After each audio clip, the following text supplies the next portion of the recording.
വളരെ വിസ്മയകരമായ ഒരു ആനക്കഥയാണ് ഞാൻ പറയാൻ പോകുന്നത്. കഴിഞ്ഞ മാസം തമിഴ്നാട്ടിലെ ഹൊസൂറിനടുത്ത് ധർമ്മപുരിയിൽ നമ്മുടെ പടയപ്പയെ പോലെ ഒരു ആന ടൗണിൽ ഇറങ്ങി നടക്കുമായിരുന്നു. വേറെ അപകടമൊന്നുമില്ല. ചായക്കടയിൽ കയറും, പെട്രോൾ പമ്പിൽ കയറും, മറ്റ് കടകളിൽ കയറും, മാർക്കറ്റിൽ കയറും, അങ്ങനെ വേറെ അപകടമൊന്നുമില്ല. പക്ഷേ ഒടുവിൽ പരാതിയായി വനംവകുപ്പ് അവനെ പൊക്കി.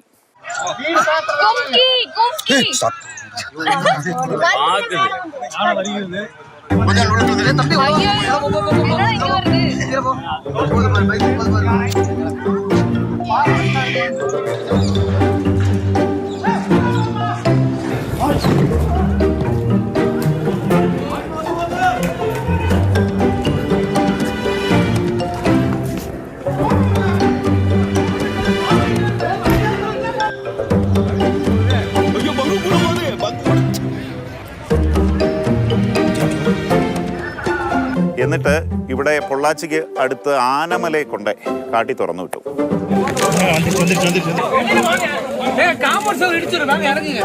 പക്ഷേ അങ്ങനെ അങ്ങ് കാട്ടിലേക്ക് കയറാനായിട്ട് അവൻ തയ്യാറായില്ല.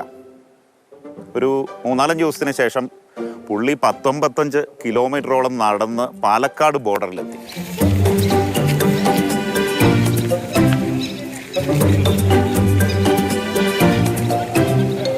ഒടുവിൽ വനംവകുപ്പ് കണ്ടുപിടിച്ചു. അവൻ വീണ്ടും ടൗണിലേക്ക് ഇറങ്ങി.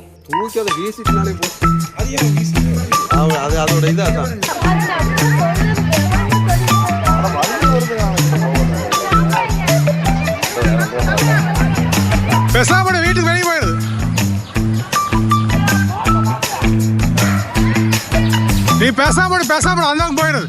വനംവകുപ്പ് വീണ്ടും അവനെ പൊക്കി നമ്മുടെ കേരള തമിഴ്നാട് അതിർത്തിയിൽ അതിരപ്പള്ളിക്ക് അടുത്ത്, മലക്കപ്പാറയ്ക്ക് അടുത്ത് മാനാമ്പള്ളിയിൽ കാട്ടി തുറന്നു.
We have to learn to coexist with these animals.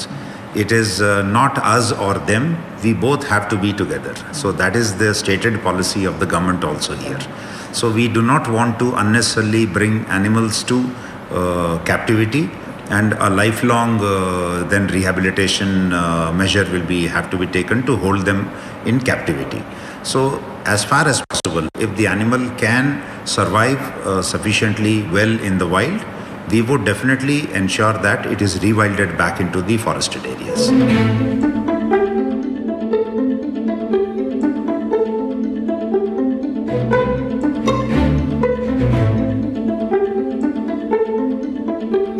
ഈ ആനക്കഥ അവസാനിക്കുമ്പോൾ ഒരു കാര്യം ശ്രദ്ധിക്കേണ്ടതുണ്ട്.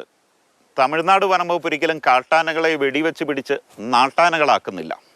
ഒരു തവണ കാട്ടിലേക്ക് കയറ്റിവിട്ട് നാട്ടിലേക്ക് ഇറങ്ങിയിട്ടും ആനയെ റേഡിയോ കോളറിട്ട് വീണ്ടും കാട്ടിലേക്ക് വിട്ട് നിരീക്ഷിക്കുകയാണ് തമിഴ്നാട് വനംവകുപ്പ് ചെയ്യുന്നത്.